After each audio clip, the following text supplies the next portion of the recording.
జై శ్రీమన్నారాయణ. ఓం అస్మద్గురుభ్యో నమః. అనాఘ్రతావద్యం బహుగుణపరిణాహి మనసో దుహానం సౌహార్దం పరిచితమివాథాపి గహనం పదానాం సౌభ్రాత్రాదనిమిష నిషేవ్యం శ్రవణయోః త్వమేవ శ్రీర్మహ్యం బహుముఖయ వాణీ విలసితం తర్కత్రయంతమర్మజ్ఞం ప్రబోధనపరాయణం జిజ్ఞాసుజనజీవాతుం శ్రీరంగార్యగురుం భజే. ఓం నమో వెంకటేశాయ. ప్రియ భగవద్బంధువులారా, విశేషమైనటువంటి శ్రేష్టమైనటువంటి ధనుర్మాస మహోత్సవాలలో ఈనాడు మరొక గోపికను మేల్కొల్పుతూ ఉన్నారు. స్వధర్మ నిష్ఠ కలిగి ఉండాలని, మనము కేవలము మన పనులను ఆచరిస్తూ కర్మలను ఆచరిస్తూ పరమాత్మను మరచిపోరాదని, మన కర్మలను ఆచరిస్తూ పరమాత్మ యందు దృష్టిని ఉంచి పరమాత్మకు సంబంధించిన కైంకర్యాన్ని చేయగలగాలని అనే విషయాన్ని తెలియజేస్తున్నారు. ఈనాడు ఒక గోపబాలిక, అధిక సంపన్నురాలైనటువంటి గోపబాలికను మేల్కొల్పుతున్నారు. ఆ గోప వంశంలో కూడా అధికమైనటువంటి గో సంపద అధికముగా ఉంది. నిన్న కూడా లేగదూడలు అధికముగా ఉన్నటువంటి గో సంపద కలిగిన గోపబాలిక. ఈనాడు కూడా గేదెలన్నిటినీ కూడా, అసలు ఇవాళటి గోపబాలిక యొక్క సోదరుడు కృష్ణ పరమాత్మకు చాలా సన్నిహిత స్నేహితుడు. అతడు కృష్ణ పరమాత్మ యందు సేవ కైంకర్యాన్ని చేయడానికే నిమగ్నమై ఉండేవాడు. నిత్య కైంకర్య నిష్ట కాస్త తక్కువ. నిత్య కైంకర్యం ఏంటి వాళ్ళకి? నిత్యము గోకులంలో నిత్యం ఏమిటి వాళ్ళ కర్తవ్యము? గోవుల సంరక్షణ చేయాలి. ఉదయమే లేగదూడలన్నిటినీ కూడా విడిస్తే అవి వచ్చి గేదెల దగ్గరకు వస్తాయి. అప్పుడు వాటి యొక్క ఆప్యాయతకు గుర్తుగానే మళ్ళీ మనకు గేదెలన్నీ కూడా పాలనిస్తాయి. ఆ విషయాన్ని మర్చిపోయి తెల్లవారింది మొదలు కృష్ణ పరమాత్మ సన్నిధిలోనే ఉండేవాడు ఇవాళటి గోపబాలిక యొక్క సోదరుడు. అలా ఉండడం వల్ల ఏమవుతుందట, స్వధర్మాన్ని కాస్త పక్కకు పెట్టినట్టు. మనకు లక్ష్మణస్వామిని చూస్తాం. లక్ష్మణస్వామి ఏం చేశాడు? స్వామి యొక్క కైంకర్యమే, పరమాత్మ కైంకర్యానికే వెళ్ళాడండి. రామచంద్రుని 14 సంవత్సరాలు అరణ్యానికి వెళ్ళమన్నారు. రామచంద్రుడు వెళ్ళాలి కానీ లక్ష్మణస్వామి ఎందుకండి? వెళితే భార్య కనుక సీతమ్మ వెళ్ళాలి, లక్ష్మణస్వామి ఎందుకు వెనకాల? అంటే నీకు కైంకర్యము చేసుకోకుండా, అంటే నీకు సేవ చేయకుండా నేను ఉండలేను అన్నయ్య, నేను వస్తాను. సరే, రామచంద్రుడు అన్నాడట, అమ్మగారి యొక్క ఆజ్ఞ తీసుకొని రావాలి అని.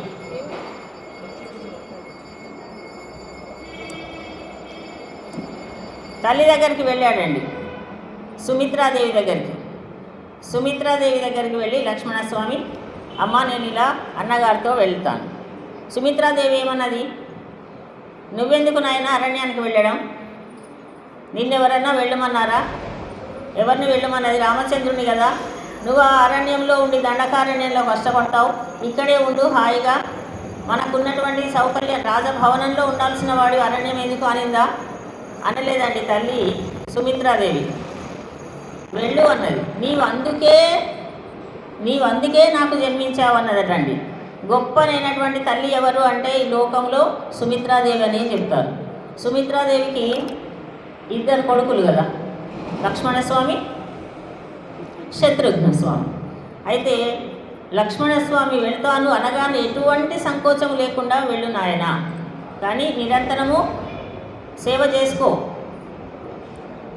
మాం విద్ధి జనకాత్మజం, సీతమ్మ కూడా ఉంది. రామం దశరథం విద్ధి మాం విద్ధి జనకాత్మజం అని చెప్పిందండి. రామచంద్రస్వామిని దశరథ మహారాజు వలె నువ్వు చూడాలి, అమ్మ సీతమ్మ తల్లిని నా వలె చూడు, తల్లి వలె, తల్లిదండ్రుల వలె అన్న వదినని చూసుకోవాలి. అప్పటి నుంచే మనకు ధర్మం అండి. అన్న వదినలు మన తల్లిదండ్రుల తర్వాత తల్లిదండ్రులాగా మనం ఆదరిస్తాం. అలా చూసుకొని నిత్యము కైంకర్యం చేయి. రామచంద్రస్వామి యొక్క ప్రతి కైంకర్యం అంతా కూడా లక్ష్మణస్వామి చేసేవాడటండి. అరే అన్నిటికీ తల్లి అయినటువంటి సుమిత్రాదేవి ఇచ్చినటువంటి ఆజ్ఞ. అలా వెళ్ళాడు. ఆయన నిరంతరము భగవంతుని యొక్క కైంకర్యంలో ఉన్నాడు. అటువంటి గొప్ప బాలుడే ఈనాడు వారి యొక్క స్వధర్మమైనటువంటి స్వధర్మాన్నంతా పక్కన ఉంచి కృష్ణ పరమాత్మతో నిత్య కైంకర్యంలో ఉండేటటువంటి మహానుభావుడు. వారి యొక్క సోదరి ఇవాళ 7వ గోపికను నిద్ర మేల్కొలుపుతున్నారు. కనై తిళం కత్తెరుమై కన్రుక్కిరంగి నినై తుములై వజియే నిన్రుపాల్ షోరా ననై తిల్లం షేరాక్కుం నచ్చల్వంతంగాయ్ వనిత్తలై వీజ நின் வாசல் கடைப்பத்தி செனத்தினால் தென்னிலங்கை கோமானை செத்தா மனத்துக்கினியானை பாடவும் நீ வாய் திறவாய் இனித்தாதெజిందిరాయ్ ఇదన్న పేరు రక్కం అనై తిల్లత్తారు మరిందేలోరెంబావాయ్ అని ఈనాటి పాశురం. లేగదూడలు ఉన్నటువంటి గేదెలు ఇంకా లేగదూడలు వచ్చి పాలను స్వీకరించాలని తపనతోటి పొదుగు అంతా కూడా బరువెక్కి లేగదూడలు వచ్చి పాలను స్రవిస్తున్నట్టుగానే భావన అరుస్తున్నాయి. ఇవి వేటి కోసం అరుస్తున్నాయి? లేగదూడల కోసం అరుస్తున్నాయి. అక్కడ విప్పేవాళ్ళు లేరు. వాటిని అక్కడ విప్పితే ఇక్కడ పంపిస్తే కదా వస్తాయి. అరిచి అరిచి ఇంకా వాటి యొక్క దూడలు వచ్చి పొదుగును ముట్టి చక్కగా పాలను స్వీకరిస్తున్నట్టుగానే భావన చేసి పాలన్నిటినీ స్రవిస్తూ ఉన్నాయి. అలా స్రవించినటువంటి పాలన్నీ కూడా మొత్తం నిండిపోయి గోశాల నిండి ఇల్లంతా నిండి వాకిట్లో దాకా వచ్చిందటండి. అంటే అంత గోసంపద ఉంది అన్నమాట. అంత మొత్తం వ్యాపించి ఇంటి ముందంతా కూడా బురదగా అయిపోయి ఉందట. కనెత్తిలం కత్తెరుమై కన్రుక్కిరంగి నినెత్తు ములై వజియే నిన్రుపాల్ షోరా. గేదెలు తమ దూడలు పాలు తాగుతున్నాం అనుకోని భావన చేతనే ఇస్తూ ఉన్నాయి. అలా స్రవిస్తూ ఉన్నటువంటివి అవిచ్ఛిన్నంగా స్రవిస్తున్నాయండి గేదెలు. ఇప్పుడు కృష్ణ పరమాత్మ వచ్చిన తర్వాత పాడి పంట అధికమైంది గోకులంలో నందవ్రజంలో. పాలను ఇవ్వడం కూడా ప్రతి గేదె కానీ గోవు కానీ అధికమైన పాలను ఇస్తూ ఉన్నాయి. ఉన్న గోసంపద అధికము, అందుకని పాలన్నీ కూడా అవిచ్ఛిన్నంగా ఇస్తూనే ఉన్నాయట. ఆనందంతో తమ దూడలు తాగుతున్నాయి అన్నట్టు. నినెత్తు అలా తలుస్తూ ఉన్నాయి. అవి తన లేగదూడలు వచ్చాయి అని తలచి పాలను స్రవిస్తున్నాయి. ఇది ఎవరి స్వభావం అని తెలియజేస్తారు. మనకు పైనంతా కూడా కథలా ఉన్న అంతర్లీనంగా విశేషమైనటువంటి అర్థం ఉంటుంది. మనకు ప్రతి పాశురంలో చెప్పుకుంటున్నాం. అంతర్లీనంగా ఆచార్య తత్వాన్ని తెలియజేస్తారండి. ఆచార్యులు ఏం చేస్తారు? తమకున్నటువంటి జ్ఞాన సంపదనంతా శిష్యులకు పంచాలని ఎదురు చూస్తూ ఉంటారు. శిష్యులు రావడమే ఆలస్యం. వాళ్ళకి వారి యొక్క జ్ఞాన సంపదనంతా ఆధ్యాత్మిక సంపదనంతా రామాయణ భారత భాగవతాలనంతా కూడా పంచాలని చూస్తూ ఉంటారు. శిష్యులు ఏం చేయాలి? ఇచ్చేసి ఆచార్యులు చెప్పే విషయాన్ని శ్రద్ధగా మీలాగా వింటారు. విన్నదాన్ని ఏం చేస్తారు? ఆకళింపు చేసుకుంటారు.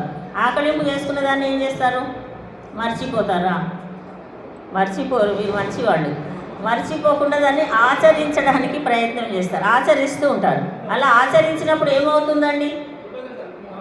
ఏమవుతుంది? మన యొక్క స్థితి మారుతుంది. భగవంతుడికి మనం ఇష్టలం అవుతాం. ఓహో, ఒక ఆచార్యులను నియమించి పంపిస్తారు. ఎప్పుడు పంపిస్తాడు పరమాత్మ ఆచార్యులను మన దగ్గరికి?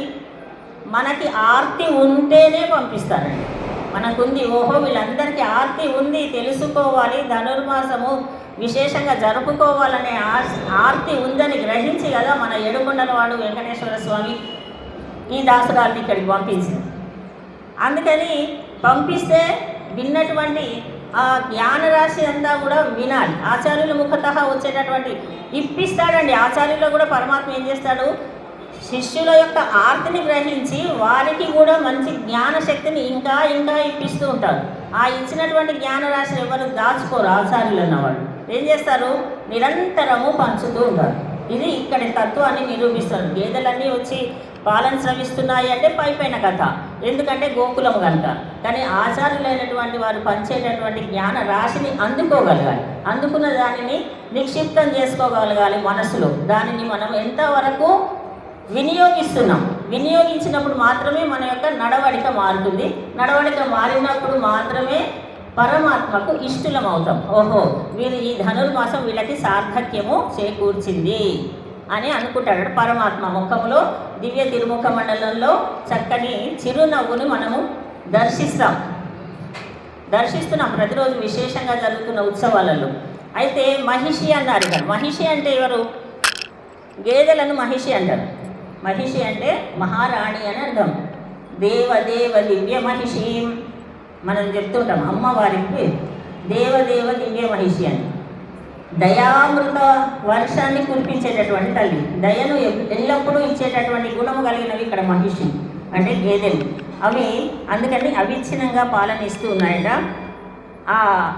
ఇది తర్వాత చెప్తున్నారు. కన ఎత్తిళ్ళం షేరాక్కుం నచ్చెల్వంతంగాయ్, నానిపోయి ఇల్లంతా బురదమయమైపోయిన తర్వాత అవుతూ ఉన్నటువంటి అంత సంపద కలిగినటువంటి ఓ అమ్మాయి, ఆ సంపద కలిగిన వాడి చెల్లెలు కదా, నువ్వు సోదరివి, నువ్వు మేల్కొని రాదా అంటున్నారు.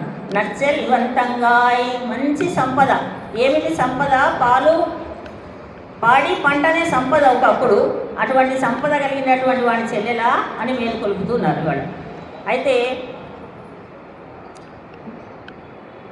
గోపాలుని గురించి చెప్పడం ఎందుకండి, ఇక్కడ గోపిక గురించి చెప్తుంది. గోపికని నువ్వే మేలుకొని వచ్చి అనవచ్చు కదా. ఏ విధంగా అంటే విభీషణుడు ఉన్నాడు లంకా నగరంలో, రావణాసురుని సోదరుడు. విభీషణుడు ఏం చేశాడు? రావణాసురుడికి మంచి మాటలు చెప్పాడు. అన్నయ్య నీవు వదిలిపెట్టు సీతమ్మను, లేకపోతే లంకకి చేటు కలుగుతుంది అని. మంచి మాటలు విన్నాడా? వినాశకాలే విపరీత బుద్ధి కలుగుతుంది, వినాలనిపించలే. వినకపోయేసరికి ఏమి జరిగింది? అక్కడి నుంచి రామచంద్రుడి దగ్గరికి వెళ్ళాడు విభీషణుడు, శరణు వేడాడు. విభీషణుడు కుమార్తె ఉన్నది త్రిజట. ఆమె విభీషణుడి కూతురు పేరు త్రిజట. త్రిజట ఏం చేసింది? నిరంతరము సీతమ్మ తల్లిని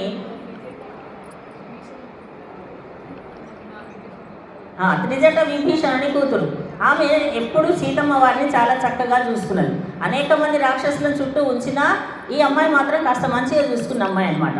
అలా ఇవాళ ఆ గోపబాలుని యొక్క చెల్లెలు ఇంత మంచిదని తెలియజేస్తున్నారు. సీతమ్మకు సేవ చేసింది. ఆ సీతమ్మకు సేవ చేసినటువంటి త్రిజట కంటే కూడా ఈ గోపిక చాలా ఉత్తమురాలు అని చెప్తున్నారు. ఎందుకంటే ఇంత సంపద ఉన్నా ఆ సంపదనంతా అనుభవిస్తూ చక్కగా భగవంతుని యొక్క ధ్యానంలో నిమగ్నమైంది. వీళ్ళు నిద్రిస్తున్నారంటే ఏమిటి? భగవంతుని యొక్క ధ్యానంలో ఉన్నారు. భగవద్ ధ్యానం ఎక్కడ చెడిపోతుందో అని నిద్ర మేల్కొనడం లేదు. అందుకని ఇక్కడ విభీషణ స్వామిని శత్రు మన విభీషణుడిని త్రిజటను గుర్తు చేసుకుంటున్నారు.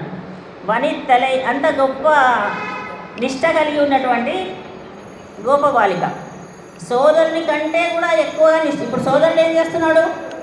ఈ గోపిక యొక్క సోదరుడు ఎక్కడున్నాడు? కృష్ణ పరమాత్మ చెంతకు వెళ్ళిపోతాడు. తెల్లవారగానే హే కృష్ణ కృష్ణ ఎక్కడున్నావు రా ఆడుకుందాం, ఇవాళ ఎవరెవరింటికి వెళ్దాం, ఎక్కడ వెళ్ళ దొంగతనం చేద్దాం, ఎవరింటికి వెళ్దాం, ఆ వీధికి వెళ్దామా ఈ వీధికి వాళ్ళ ప్లాన్. తెల్లవారగానే కృష్ణుడి దగ్గరికి వెళ్ళిపోయాడు ఈ గోపబాలుడు. మరి వాళ్ళ చెల్లెలు ఏం చేస్తుంది?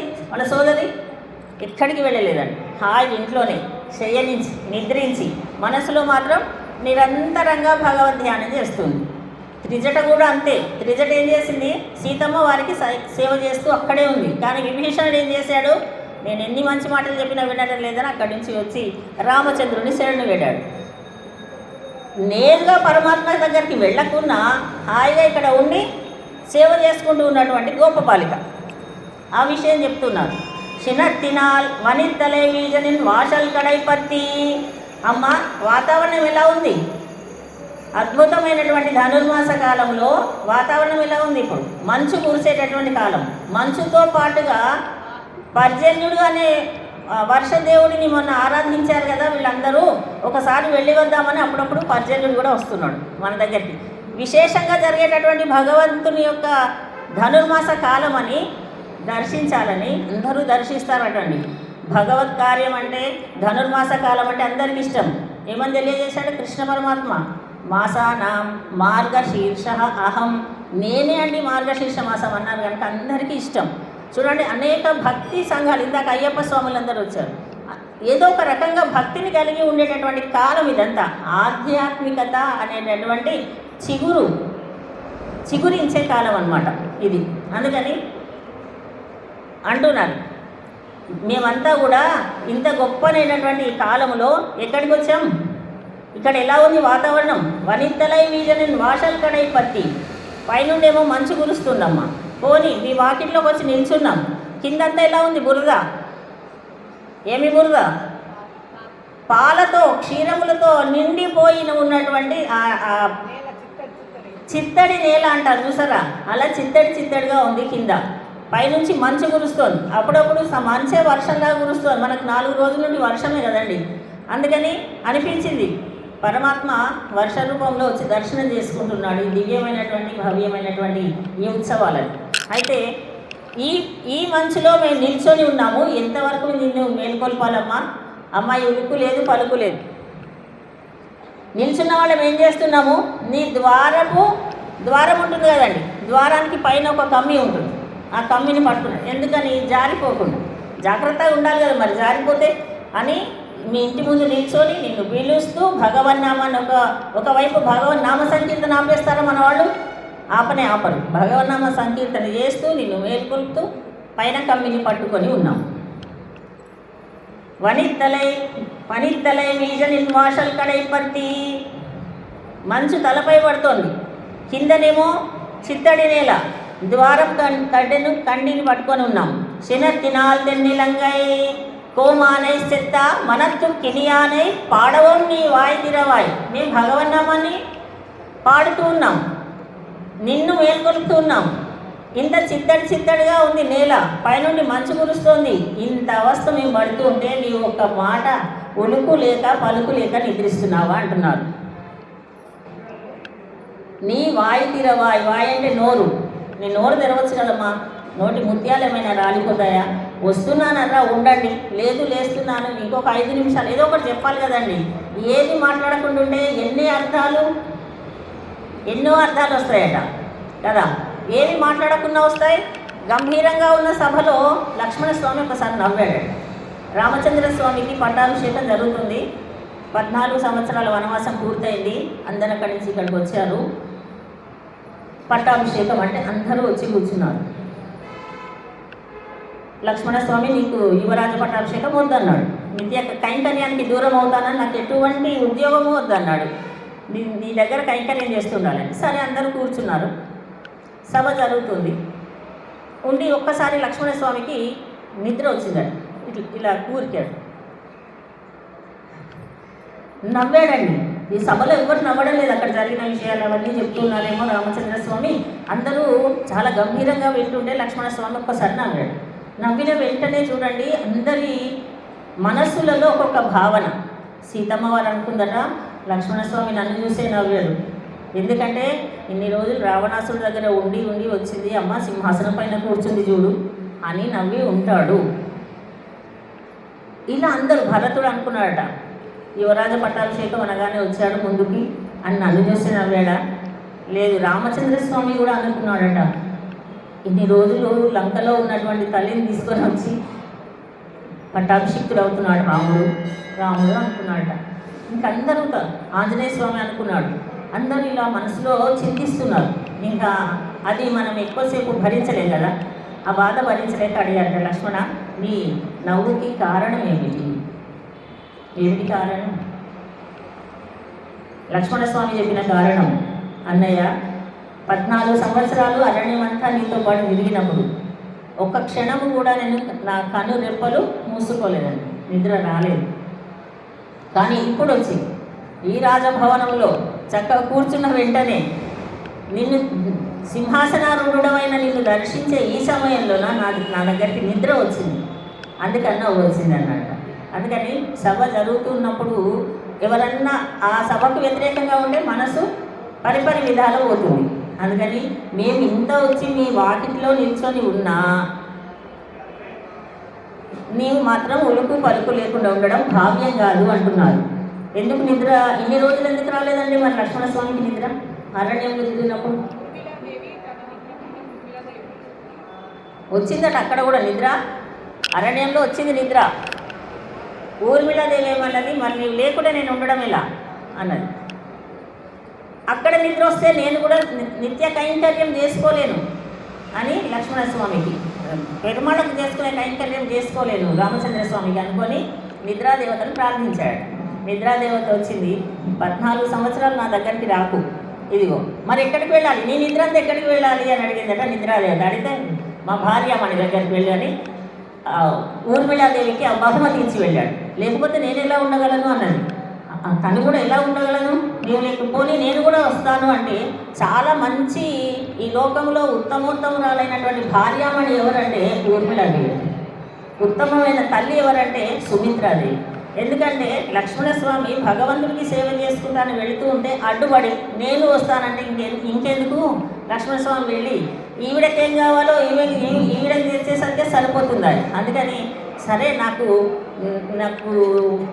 ఉండడానికి నాకు ఏదైనా ఉపాయం చేసి పెట్టి వెళ్ళమంటే సరే నీకు నిద్ర ఇచ్చేస్తానని నిద్ర ఇచ్చేసి తన నిద్రంతా కూడా ఇచ్చి వెళ్ళాడు. కనుక మళ్ళీ నగరంలోకి రాగానే 14 సంవత్సరాల తర్వాత వచ్చేసింది, ఎవరి నిద్ర వాళ్ళకి వచ్చేసింది. అందుకని నిద్ర వచ్చిందనమాట.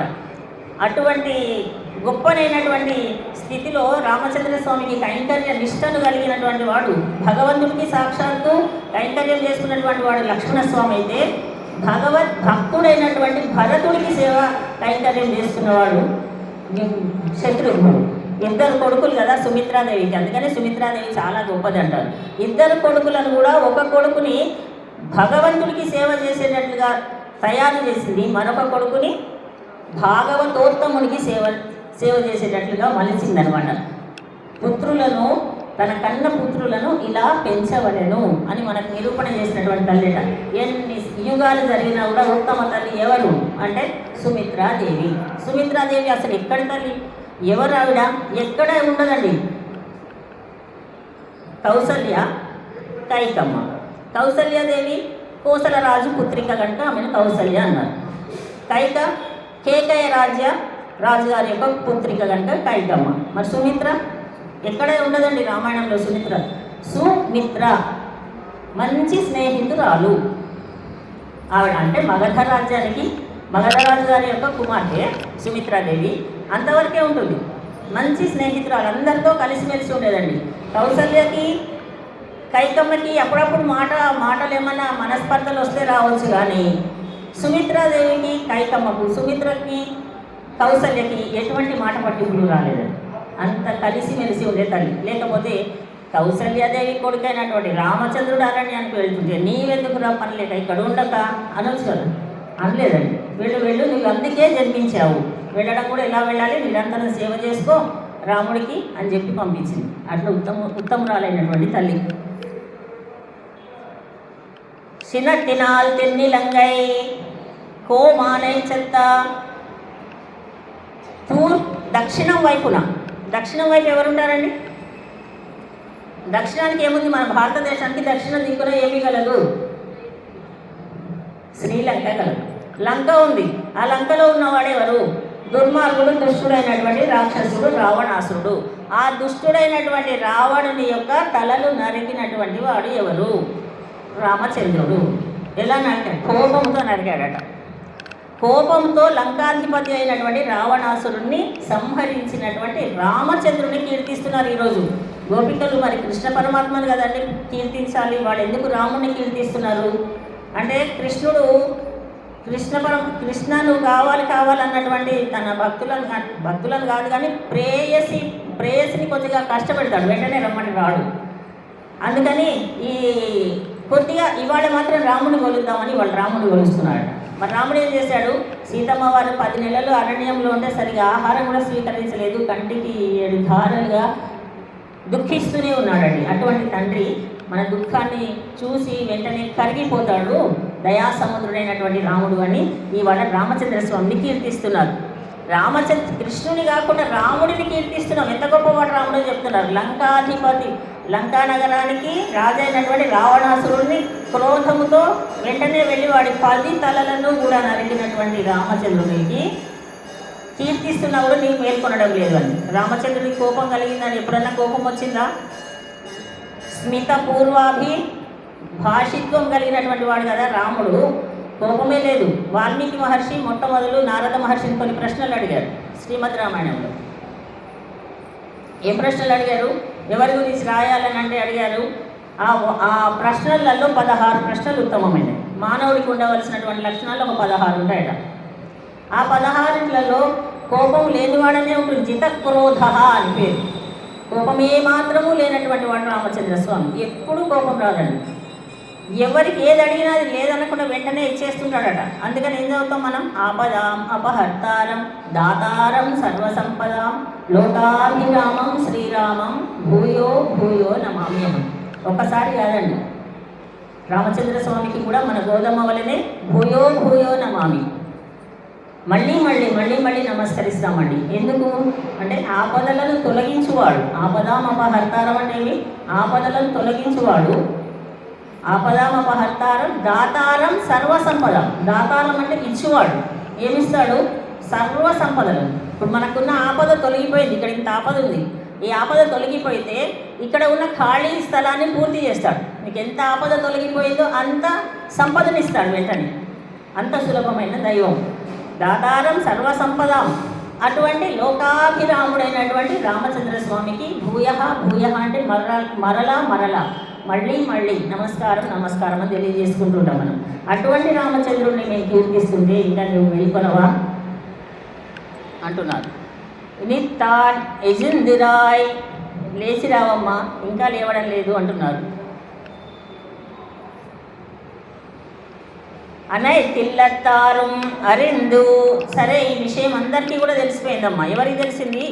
ఊరిలో అందరూ కూడా చూస్తున్నారు. ఏమిటి వీళ్ళ ఇంటి ముందు ఇంతమంది, ఎవరో ఒక్కళ్ళు వస్తేనే చూస్తుంటారు కదండి ఏం జరిగిందని. ఊరంతా ఇంతమంది వచ్చి నిల్చున్నాం మీ ఇంటి ముందు, 5 లక్షల మంది, కొంతమంది ఇంతమంది మీ ఇంటి ముందు ఉన్నామనే విషయం అందరికీ ఊరంతా తెలిసిపోయిందిలే. నీవు ఇంకా మేల్కొనడం లేదని అందరికీ తెలిసింది. ఇంకా ఏం పడుకుంటావులే, తొందరగా లేచి రావాల్సింది అని ఇవాళ అమ్మాయిని మేల్కొలుపుతున్నారు.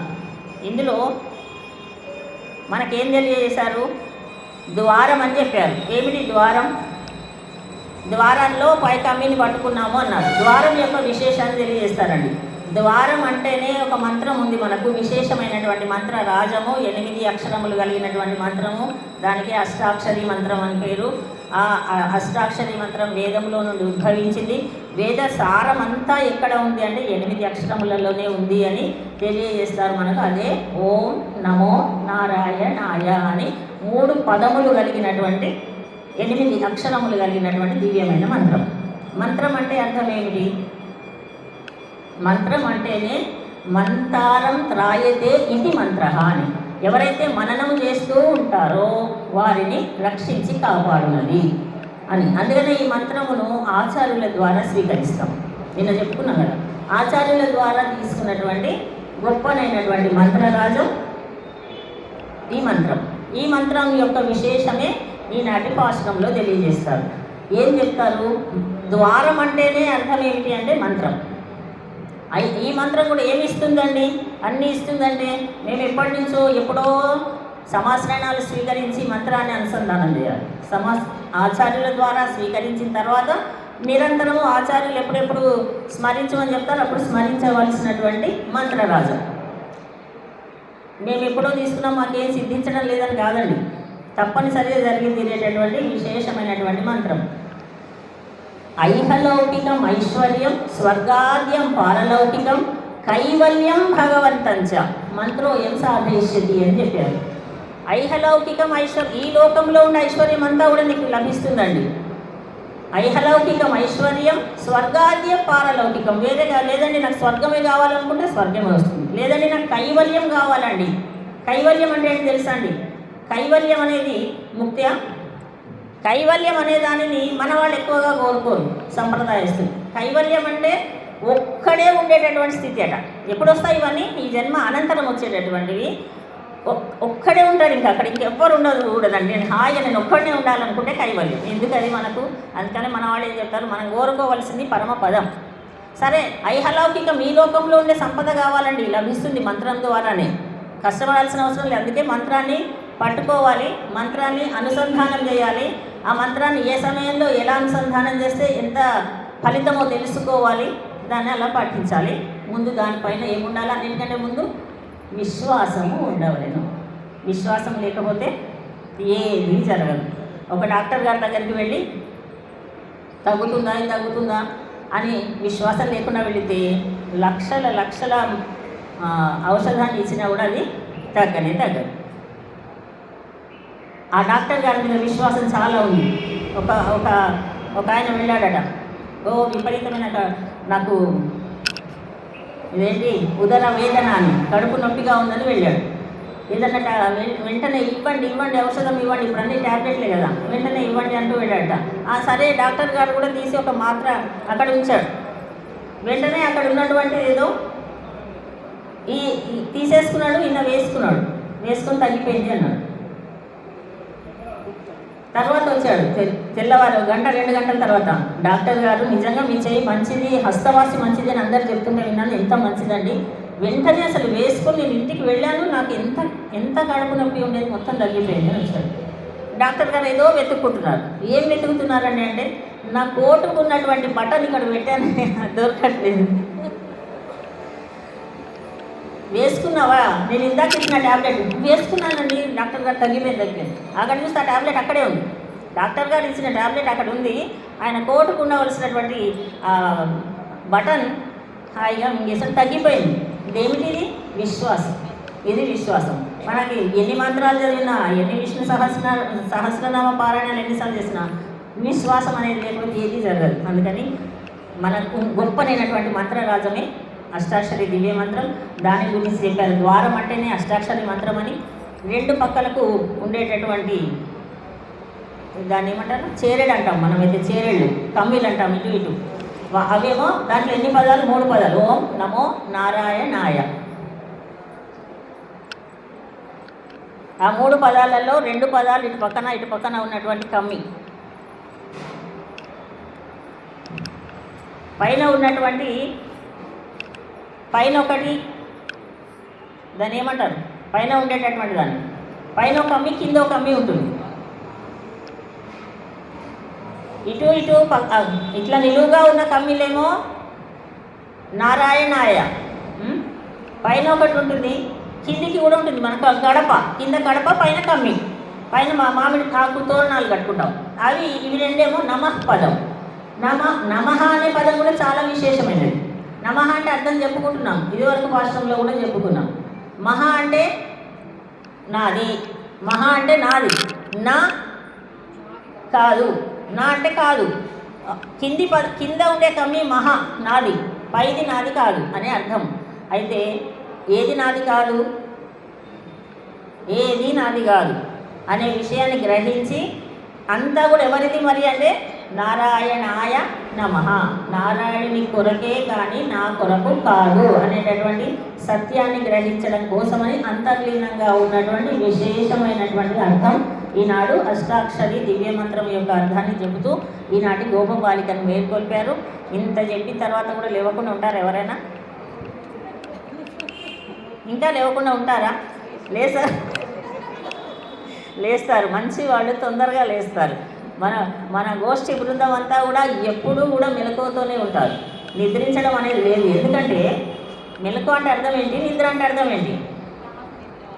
జాగ్రత్తగా ఉండుట అని అర్థం. ఇక్కడ మన నిద్ర తామసమైన నిద్ర, అది ఎప్పుడో వెళ్ళిపోయింది. ఎప్పుడూ డిసెంబర్ 16వ తారీఖు నుండి మనకు ఉన్నటువంటి నిద్ర ఏమిటి అంటే, ఏమి నిద్ర? భగవంతునికి అమ్మ గోధుమ తల్లి చెప్పినటువంటిదే ఈ నిద్రగా. తామస నిద్ర లేదు, వెళ్ళిపోయింది. ఎప్పుడు సాత్వికమైన నిద్రనే ఉంది. సాత్విక నిద్ర వల్ల ఏం జరుగుతుంది?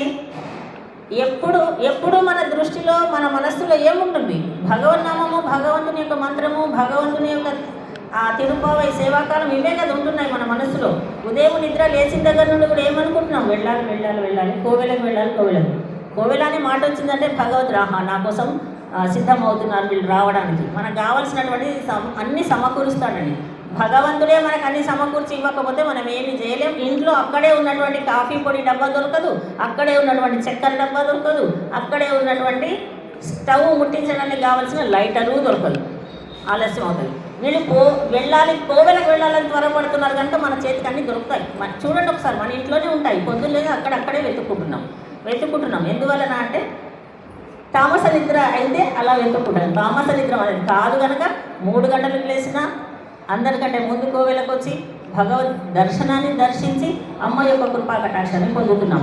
ఇది ఇప్పుడు వచ్చింది కాదండి, ఇది జన్మ జన్మాంతరాల నుండి మనకు భగవంతుని యొక్క ప్రీతి ఉంటే ఇప్పుడు వచ్చేటటువంటి అవకాశం కలిగిస్తారు. వచ్చినటువంటి వాళ్ళందరం కూడా చక్కగా కూర్చోగలుగుతున్నారంటే గొప్పనండి.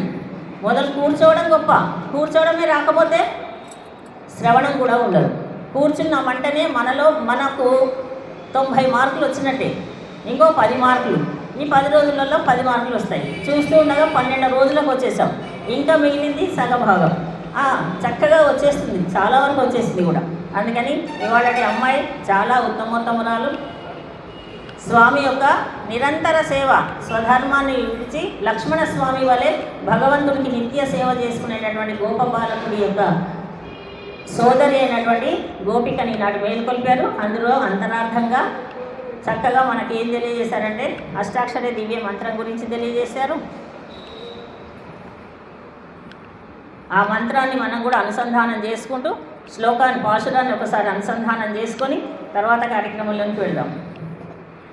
కనైతిలం కత్తెరుమై కన్నుకిరంగి నినై తుములై వజే నిన్రుపాల్ శోరా நனைத்தில்லம் சேராக்கும் நச்சல்வந்தங்காய் வனித்தலை மீஜனின் வாசல் கடைப்பட்டி செனத்தினால் தென்னிலங்கை கோமானை செத்த மனத்து கிளியானை பாடவும் நீ வாய் திறவாய் இனித்தால் எதிர்ந்திராய் இதென்ன பேருரக்கம் அனைத்தில் அத்தாரும் அறிந்தேலோரெம்பாவாய் கர்க்கடே பூர்வபல்குண்யாம் துளசி கானனோத்பவாம் பாண்டியே விஸ்வம்பராம் கோதாம் வந்தே శ్రీరంగనాయకీం. ఆండాళ్ దివ్య తిరువడిగలే శరణం. ఈనాటి ఆళ్వారు కులశేఖర ఆళ్వారు. ఈనాడు కులశేఖర ఆళ్వార్లను గుర్తు చేసుకుంటున్నారు. ఆ విషయం మనం రేపు తెలియజేసుకుందాం. జై శ్రీమన్నారాయణ.